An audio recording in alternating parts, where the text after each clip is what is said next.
afternoon, everybody, virtually, and welcome to this press conference on the Digital Decade package. We are pleased to have Margrethe VESTAGER with us, the Executive Vice President for Europe Fit for the Digital Age. Good afternoon. Good afternoon. And Commissioner for Internal Market, Thierry BRETON. Bonjour, Monsieur le Commissaire. Our press conference follows, of course, the State of the Union address of the President on Wednesday, where she announced the proposal on high-performance computing and recommendation on connectivity. Both were adopted today. We have issued press materials, just published now, a press release, a memo, and a fact sheet on each of the two initiatives. And without further ado, give the floor to Executive Vice President Margrethe VESTAGER. Well, thank you very much. Today, as just said, we present to you two proposals to advance our digital agenda. The first proposal is a new regulation for the European high-performance computing joint undertaking. And the second proposal is a recommendation for member states to boost investment in connectivity infrastructure. High-performance or supercomputers, they are really important for our future. They support the health sector, by, for instance, creating what you could call a digital human twin.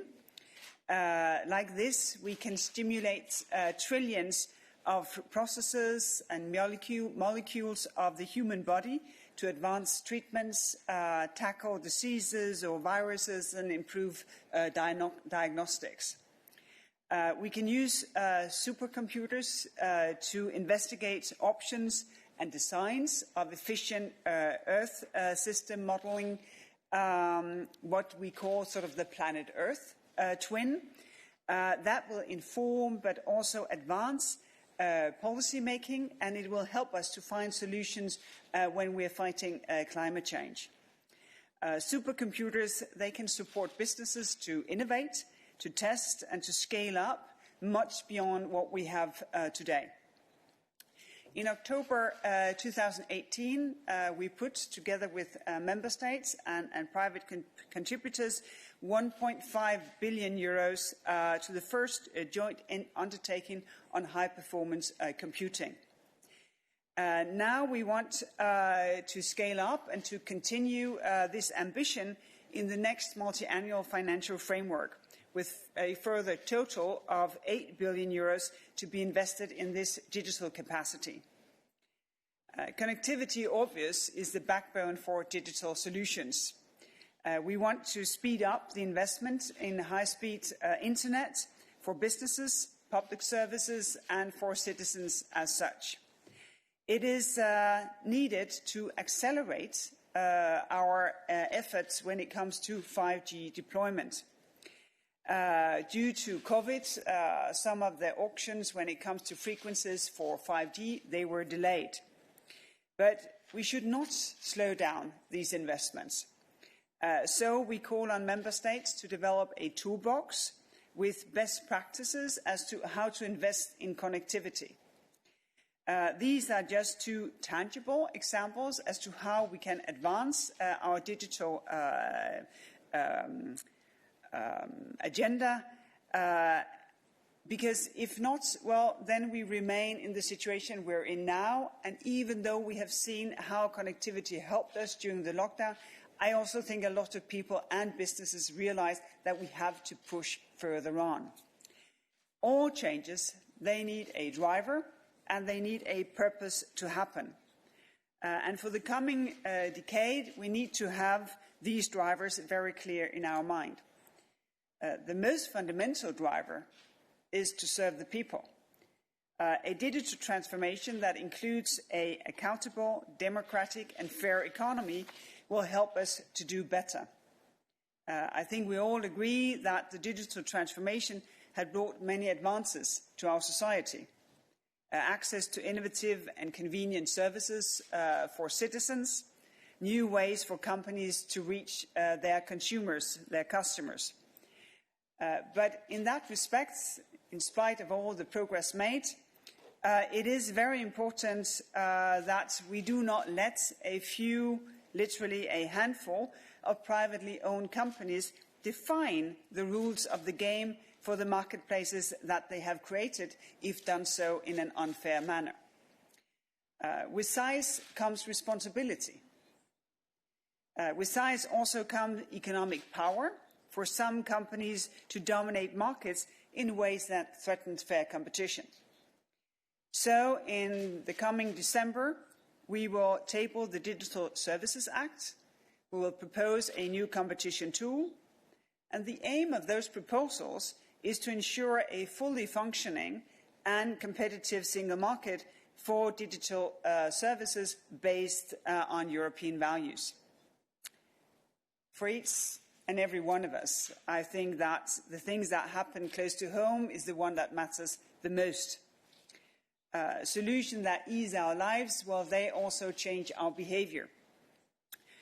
For instance, to be able to do digital tax declarations instead of having to file on paper, connected cashiers that directly transmit data to the tax authority to prevent tax evasion, but also to prevent sort of the long processing on paper by the end of the year. It could be electronic prescriptions that allows you to pick up necessary medicines at every pharmacy that you pass. All of this is useful no matter where you are in Europe.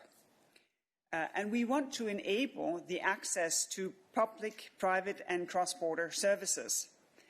And to use these in a seamless manner and in a data-secure way, of course, it's very important that we can identify ourselves. So we will soon propose a secure European e-identity. And this will not only enable us to identify ourselves, it will also enable us to get better control of our data. I think it's a thing where everyone has a worry if you get it right on a daily basis, if we are fully in control. Just a couple of examples. During COVID-19, Greece set up within 24 hours a special number where requests for permission for special outings were sent by SMS, and then the authorization was sent back to the mobile so that everyone, they knew that on their phone they had the necessary permits when they were going out during lockdown. This very simple idea empowered citizens and created a trust in digital services that the government have launched now over the last couple of months. And the public sector, as illustrated with this example, can be a better enabler of change. Latvia have introduced large-scale communication and training programs to enable people to get better digital skills when they use digital services.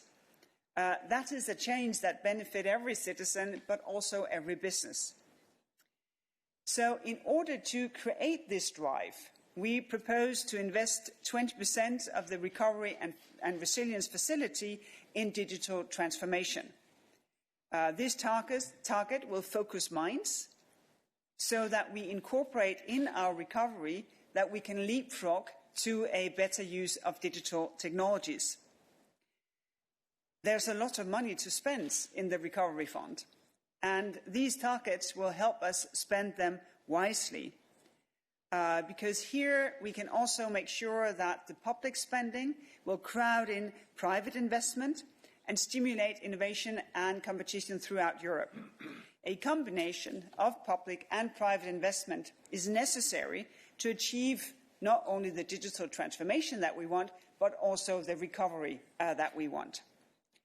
The target of 20%, that is ambitious, as we have challenges ahead of us that are huge.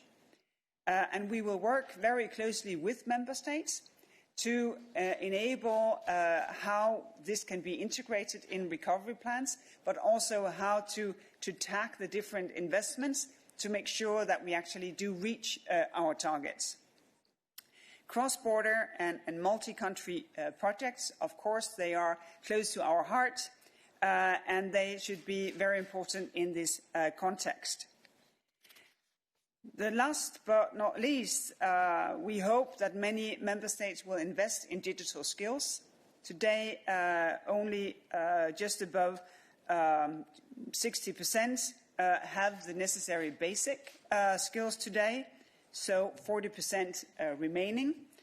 And if we want everyone to be able to benefit, of course, this is a very important, very fundamental investment. And here we have a tool, the recovery and resilience plans. They will help us to do this. It may seem as this is long overdue, but if you look at member states who've been pushing forward, you see the benefits that comes also with a digital recovery. And today, I think we have taken two very tangible and very concrete steps also to enhance the best use of digital technologies. Thierry? Thank you very much, Margrethe, and thank you all for being with us this afternoon. Je vais passer en français. Si vous avez aimé, et je sais que beaucoup d'entre vous ont aimé le Green Deal, à juste titre du reste, avec Margrethe, on a l'ambition de vous faire adorer la New Digital Decade. Et on va en parler beaucoup. C'est la première conférence de presse que nous tenons d'un cycle qui va être très nourri au cours des prochains mois pour partager avec vous les progrès, les efforts que nous comptons faire à la Commission, mais comme l'a dit Margrethe, avec les États membres, de façon à faire en sorte que notre continent devienne, à l'horizon des 10 ans qui viennent, le continent le plus connecté au monde, avec un accès pour tous à la connectivité, plus de zones blanches, du haut débit partout, des connexions sécurisées, voire super sécurisées, y compris en utilisant les technologies quantiques, et puis aussi le continent qui soit le moteur de l'économie des données, et en particulier des données industrielles. Ça, c'est évidemment l'ambition qui a été rappelée très fortement il y a 2 jours par la présidente, Ursula von der Leyen, qui a rejoint du reste une autre ambition qui était exprimée par la chancelière, Angela Merkel, souhaitant pour notre continent nous donner les moyens d'une souveraineté digitale, je reprends ces mots. Et donc voilà, on a maintenant un certain nombre d'éléments qu'on va vous présenter à intervalles réguliers, et aujourd'hui c'est le premier d'entre eux, comme vient de le dire Margrethe Vestager, d'une part pour parler de quelque chose qui est très important quand on parle de souveraineté numérique et de capacité à faire de notre continent le continent le plus moderne en ce qui concerne la gestion des données, la puissance de calcul et de traitement, et puis également un premier volet sur la connectivité. Alors d'abord, la puissance de calcul. C'est absolument nécessaire. On en avait du reste déjà parlé lors des différentes rencontres que nous avons pu avoir en ce qui concerne l'intelligence artificielle. Vous vous souvenez, on avait fortement indiqué qu'il fallait maîtriser les données, savoir d'où elles provenaient, ce qu'elles contenaient, y compris nos valeurs. Ensuite, avoir la puissance de calcul, les machines apprenantes. Et on voit en ce moment, avec tout ce qui se passe dans l'enjeu sur les microprocesseurs, nous ne citons jamais de compagnie, mais vous voyez ce qui se passe avec certaines qui ont déjà des situations très importantes, précisément dans le domaine des machines apprenantes. C'est un enjeu qui va devenir absolument essentiel. Et donc pour nous, en Europe, il est très significatif et très important d'associer les États membres à notre ambition en nous dotant de puissances de calcul parmi, quand même, il faut le dire, les plus puissantes, les plus performantes au monde. On parle quand même d'investissements qui vont permettre d'installer sur notre continent les ordinateurs les plus puissants parmi les 5 plus puissants au monde. C'est quand même pas rien. Et puis enfin, évidemment, la capacité de générer tous ces services à valeur ajoutée qui vont progressivement augmenter la compétitivité, nous permettre de mieux réaliser des opérations en télémédecine, faire des progrès dans la science, gérer le trafic, mieux prévoir la météo, et Dieu sait que c'est important en ce qui concerne la surveillance climatique, etc., etc. Tout ce qui fait aujourd'hui précisément le monde dans lequel nous entrons. Alors, Madame Vestager l'a dit, on a été encore plus conscients de l'importance de ce que nous appelons l'espace informationnel, l'espace numérique, au cours de la période que nous venons tous et toutes de vivre, confinés, utilisant ces instruments, ces plateformes, ces outils, pour continuer à communiquer avec les nôtres, pour continuer à apprendre pour nos enfants, pour continuer à travailler. Et on s'est rendu compte que c'était vraiment un instrument qui était totalement partie intégrante de notre espace, de l'espace européen, et qu'il fallait pour ce faire continuer à investir, continuer à aller de l'avant, puis maîtriser aussi les briques qui font qu'on est maître de notre destin.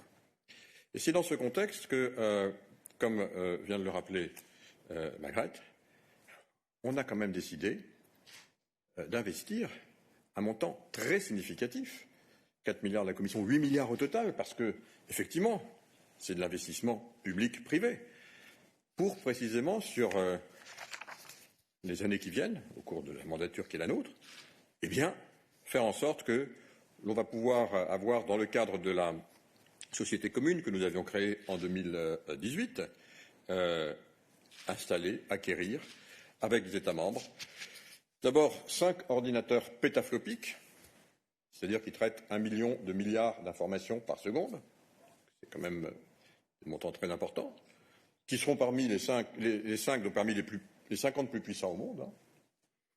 Et donc, ils vont être déployés, on le sait déjà, donc dans un certain nombre de pays qui ont manifesté l'intérêt et qui, du reste, cofinancent. Hein. La Bulgarie, la Slovénie, le Luxembourg, la Tchéquie, le Portugal. Et puis, 3 ordinateurs pré-exascale, c'est-à-dire, juste avant l'exascale, c'est 1 milliard, 2 milliards d'informations traitées par seconde. C'est les ordinateurs les plus puissants au monde. Donc là, il y en aura 3 qui seront installés donc en Italie, en Finlande et en Espagne. C'est très important parce que, évidemment, ces puissances de calcul, elles permettent de développer des services, des applications nouvelles, de la recherche, bien entendu pour le monde académique, mais aussi pour l'ensemble des entreprises, y compris les PME. C'est extrêmement important. Les PME ont besoin de ces puissances de calcul, mais que voulez-vous? Elles ne peuvent pas se permettre de s'offrir un ordinateur pétaflopique. Donc, on leur fournit, c'est un peu comme si on fournissait, pardon de cette comparaison, mais de l'électricité. On leur fournit donc, en pay-per-use, ces puissances de calcul, et elles vont pouvoir inventer, innover, développer, et on crée tout un écosystème à travers ça. Et nous sommes, je tiens à le dire, le premier continent à travailler de cette façon. Donc ça, c'est le premier volet. On pourra répondre à vos questions. C'est le moteur de tout ce dont on va parler, la puissance de calcul. Et je rappelle qu'il y a donc un nombre très limité d'entreprises qui peuvent construire ces ordinateurs au monde. L'Europe est présente, mais d'autres aussi. Et nous sommes en compétition avec, évidemment, les 4 ou 5 plus grandes entreprises au monde qui peuvent faire ça. L'Europe tient aussi son rang. Alors le deuxième élément qui est très important, c'est évidemment, comme l'a dit Madame Vestager, c'est tout ce qui concerne la connectivité. Donc ça, c'est le début, évidemment, on va aller beaucoup plus loin. Mais aujourd'hui, qu'est-ce qu'on a constaté? D'abord, pendant cette période, beaucoup de projets étaient prévus. Et puis, il faut dire les choses comme elles sont. La crise du Covid, hélas, a freiné beaucoup d'investissements. Au niveau de l'Union européenne, on pense que sur l'année 2020, c'est près de 800 milliards d'investissements qui étaient prévus, notamment par le secteur privé, hein, qui sont figés ou qui vont être décalés ou qui vont être tout simplement annulés. Donc, ça, c'est vrai aussi dans l'installation de réseaux, que ce soit des fibres et que ce soit le déploiement aussi des réseaux nouveaux, hein, et notamment les fameux réseaux 5G. Donc, il y a une nécessité de reprendre ces investissements. Il ne faut pas prendre de retard. Il faut continuer à faire en sorte que chacun puisse avoir accès. Donc il faut recommencer à inciter, évidemment, à rattraper ce retard et à faire en sorte qu'on connecte bien l'ensemble de notre continent. Faire en sorte aussi que sur les réseaux 5G, là aussi on a pris du retard. Alors, il y a à peu près une vingtaine de pourcents aujourd'hui des fréquences qui ont été octroyées, donc il faut accélérer. Il ne faut pas prendre de retard parce que, là encore, on est en compétition avec nos grands concurrents mondiaux. Et derrière, on ne le dira jamais assez, évidemment, la 5G, on travaille d'abord avec moins de consommation d'énergie, on travaille aussi avec des éléments qui sont très sécurisés, mais on travaille surtout avec des innovations qui vont apporter, et pas uniquement, parce qu'on dit souvent, on va utiliser la 5G pour avoir accès à ces films plus rapidement, c'est évidemment une caricature dans laquelle on ne va pas rentrer, c'est évidemment parce qu'on va pouvoir innover en matière de médecine, en matière de télémédecine, en matière de robotique, en matière d'intelligence artificielle, en matière également de sécurité pour les véhicules qui soient connectés, pas entièrement du reste, pas totalement autonomes, en matière de transport, en matière de gestion de réseaux d'énergie, et tout ce qui fait en fait notre vie en commun. Et du reste, ce sera un outil très important pour nous permettre d'atteindre les objectifs du Green Deal. Donc là, et bien sûr, il faut que ça se déroule, et c'est un point qui est très important. Nous étions ce matin, Mme Vestager, au Conseil compétition, hein, et on l'a dit, la numérisation de notre continent, c'est un outil important pour, de façon transfrontière, cross-border, permettre d'offrir des réseaux et des services nouveaux. Et là, il faut évidemment qu'il y ait une compatibilité. Quand on le sait encore sur les réseaux 3G ou 4G, souvent quand on passe la frontière, la communication, elle coupe. Là, il faut que ça continue parce que, comme évidemment ces infrastructures permettent d'avoir, avec des temps de latence extrêmement courts, des services critiques qui sont associés, on ne peut pas se permettre que quand on passe une frontière, d'un seul coup, votre voiture ne soit plus connectée ou que sais-je. Donc il faut des corridors, il faut une harmonisation. Il faut que, là encore, nous ayons donc une toolbox, c'est ce qu'on propose dans ce deuxième volet, où précisément, comme on l'avait fait du reste sur les aspects critiques, pour définir les aspects critiques des fournisseurs d'infrastructures 5G, parce qu'évidemment, derrière tout ça, les aspects de cybersécurité, de confidentialité, de garantie des données est essentiel. On en a souvent parlé, on continue à en parler. Mais là, il faut aussi, dans le cadre d'une toolbox, avoir un instrument commun que les États membres vont pouvoir se partager de bonnes pratiques pour pouvoir précisément dérouler plus rapidement et les réseaux, donc haut débit en fibre et autres, mais surtout aussi tous ces nouveaux réseaux selon des normes et des modalités, on va dire, qui sont acceptées par d'autres. On a pu mesurer que la force, en fait, de ces initiatives, ce n'est pas de l'enforcement, ce n'est pas de l'obligation, c'est qu'en fait, on se met d'accord, on se met autour de la table, et puis on définit ensemble ce qu'on veut faire. Et pour nous, c'est un élément très important pour continuer à faire progresser le marché intérieur, la fluidité du marché intérieur et l'ensemble des services qui y sont associés. Le dernier point, c'est évidemment, Mme Vestager l'a dit, les 20%. 20%, c'était très important, je crois qu'on peut dire que c'était très important pour la Commission, pour nous deux, qu'il y ait effectivement un montant, 20% des montants que la Commission va redistribuer aux États membres sous forme de subventions ou sous forme de prêts. 750 milliards, 20% de 750 milliards, on parle quand même de 150 milliards, c'est des montants très significatifs. Donc évidemment, nous allons être très attentifs à ce que les États membres, lorsqu'ils vont remonter leur plan de relance, utilisent bien ces moyens pour accélérer tous les déploiements en termes d'infrastructures, de connaissances, de compétences dans le domaine numérique. Et évidemment, c'est quelque chose qui va nous permettre, avec notamment les flagships, on a parlé, vous vous en souvenez, à la fois évidemment des clouds qui vont supporter les données industrielles, de tout ce qui concerne les puissances de calcul et les microprocesseurs, de la connectivité. Donc ces flagships, évidemment, seront autant de projets qui sont des projets transeuropéens et que, évidemment, nous allons regarder avec beaucoup d'attention et sur lesquels nous incitons, du reste, les États membres à travailler avec nous. Je vous remercie. Merci beaucoup, Monsieur le Commissaire. Thank you very much, Executive Vice President. We have now time for your questions. Please be so kind and state your name and the name of the media you're working for. The first one in the list to raise his hand is Vincent Mononcourt de Politico. Hello, can you hear me? Yes, we can hear you. Yeah, great. Vincent from Politico speaking. So the Commission today, as you said, is releasing recommendations to boost 5G rollout. But citizens and politicians across Europe, notably including in France, have misgivings about the technology. What's your message for these people?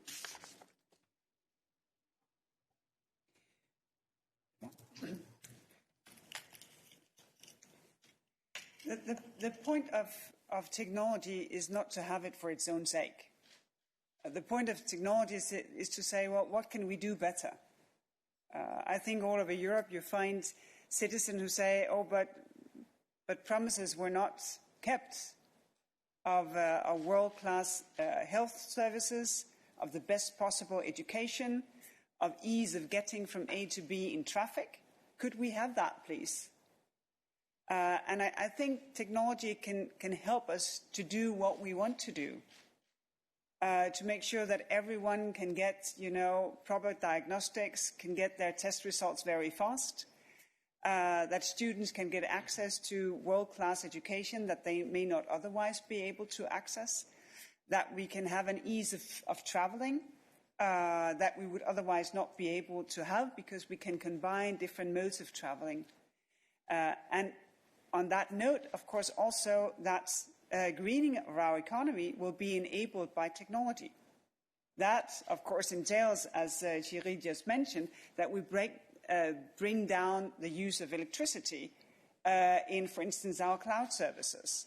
But that we can do, and in that Europe can be a leader and produce more jobs and more innovation than we would otherwise be able to do. And I think that is the important thing, to say, well, technology is an enabler. It's not an end in itself. And we have a firm belief that a proper use of technology will bring better services, but also jobs in our economy. And I think that is the main idea here, that developing a society is about people, but to do what we want to do, we need technology.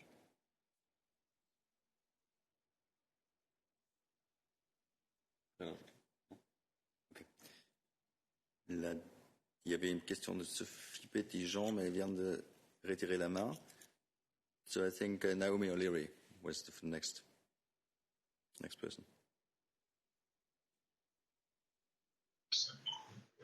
Hello, this is Naomi O'Leary from the Irish Times. I have a question for Commissioner Vestager. Could you please tell us, Commissioner, whether you want to appeal the July ruling on the Apple tax case? Thank you. It's not related to this press conference. I don't know whether you would like to reply, nevertheless. No, but now that I'm here, I'd be more than happy to reply. We haven't taken that decision yet, as the Commission always do. We wait until we are closer to the deadline of the appeal question, and then, of course, I'll be happy to come back to that. Thank you. Samuel Stolten was next. You're active. Thanks, Johannes, and thank you to our esteemed commissioners for joining us here today. Congratulations on the launch of the Digital Decade package today as well. I just had a quick question on connectivity. So one of the Commission goals in connectivity previously was to launch 5G services in all EU member states by the end of 2020. Will that target now be met? And if not, has another target for deployment been identified?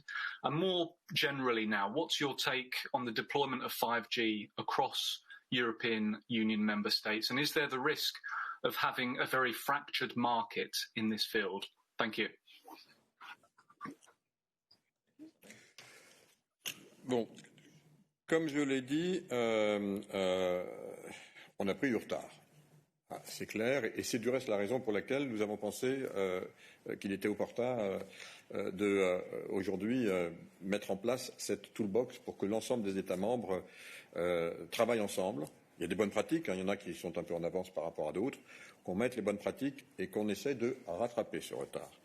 Donc là, nous, on veut maintenir évidemment le calendrier, parce que nous pensons que c'est très important pour la compétitivité, pour les services nouveaux, pour l'innovation, pour la recherche, et je dirais encore plus dans le monde qui est désormais le nôtre, celui où nous nous rendons compte de l'importance très importante, très, très majeure de ces services nouveaux qui sont portés par l'innovation de la 5G. Évidemment, il faut faire en sorte que l'ensemble des déploiements se fasse à une vitesse à peu près harmonisée, que les investissements aussi soient là. Du reste, dans la connectivité, dans les plans de relance, il y aura certainement des propositions qui seront faites. On va les regarder, évidemment. Mais nous le redisons, nous ne sommes pas là pour nous substituer au privé. Nous sommes là, évidemment, pour encourager les investissements privés et surtout pour apprendre les bonnes pratiques. Donc la réponse, c'est, évidemment, on souhaite maintenir le calendrier, il y aura du retard, c'est évident. On a pris à peu près 4 mois de retard par rapport à ce qui était prévu et qui sont précisément ces 4 mois que nous venons de vivre dans le confinement. Donc voilà, on incite vraiment les États membres à continuer à aller de l'avant pour pouvoir, là encore, sur des technologies dont, je le répète, l'Europe les maîtrise. Nous avons des entreprises, des grandes entreprises qui maîtrisent ces technologies 5G. Donc on a tout ce qu'il faut. Voilà, on espère maintenant qu'on va aller vite. Merci. The next person is Tommaso Calavotti. Tommaso. Yes, good afternoon, Vice President. Thank you for taking my question. It's a question for Vice President Vestager, if I may. We are talking about connectivity, high-speed connectivity, and in Italy, an important operation was announced between TIM and the Cassa Depositi e Prestiti. They agreed to form a new company for a unique network in Italy. But according to what we read, TIM would have the majority. We've read yesterday that on Bloomberg that the competition, the DG Comp, would be, not very happy about this structure. The problem seems to be the majority envisaged for TIM. I know that the operation has not yet been notified to the Commission, but I wonder if you have anything to say about this, because it is a highly sensitive topic in Italy and also quite important for the future of the high-speed network. Thank you. Yes, of course, we would prefer to take questions related to today's topic. It's kind of related, and I guess we were already in touch with the SPP on this question, but of course, to the Vice President. Well, I read the papers too. I don't always recognize what I read in the papers, on rare occasions, of course, only. As you say, the exact deal, whatever that may turn out to be, is not notified to us. So obviously, there are no details to discuss. When it's notified, it's an open case. And as you know, then I will not discuss it either. So you have sort of a catch-22 there. The thing that I can say is that, in general, so with no direct comment to the companies in question here, is that one can imagine that you have a nationwide wholesaler. That is definitely imaginable. The question is, of course, is that an independent wholesaler, or would a wholesaler also have specific ties vertically to retailers? That would be an important competition assessment, and that would be sort of our general approach, no matter what country it would be concerned with. Thank you very much. I don't see any further questions in the system unless someone is decided at the last minute. Yes, Vincent, follow up. Yes. Then this should be. Hi, sorry, me again. Just because, so the question I asked before, I'd like to direct to Commissioner Breton, just because France has become a particular flashpoint for these issues around 5G, with many politicians and mayors expressing their misgivings around it. Thank you.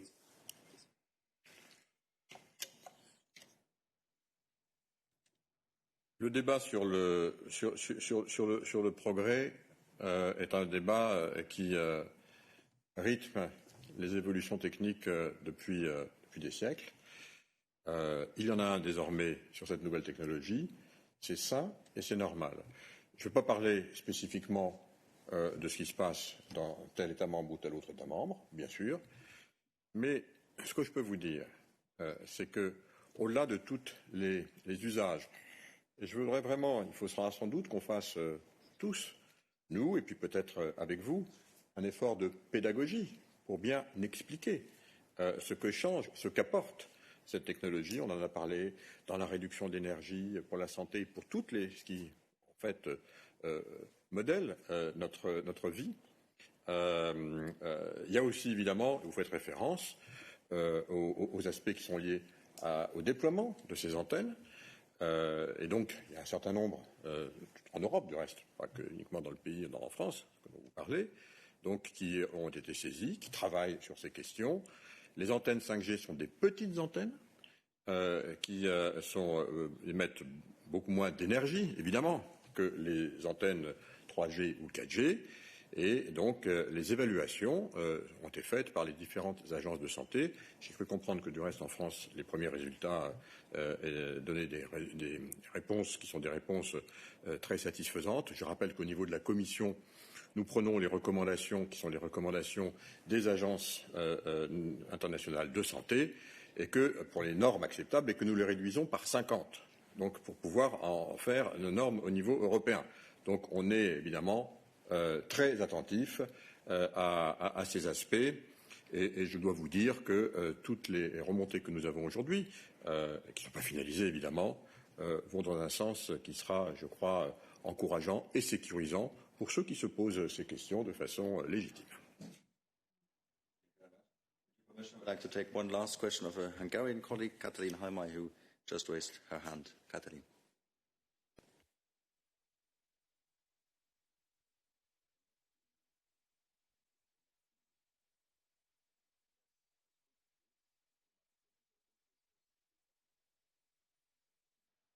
Not available.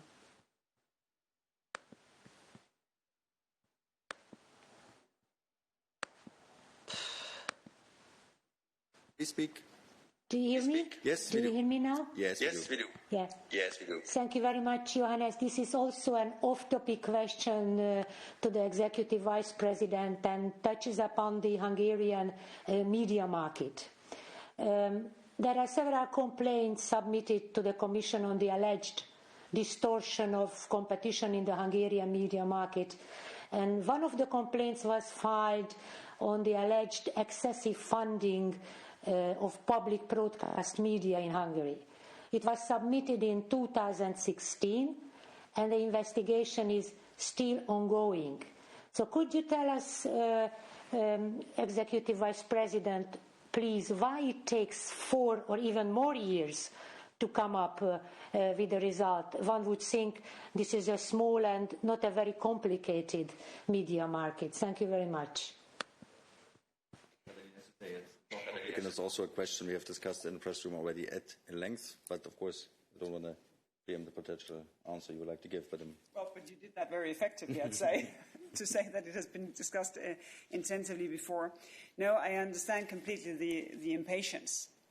And it may seem straightforward, but things are never straightforward when you have issues of support, the media landscape, media plurality issues.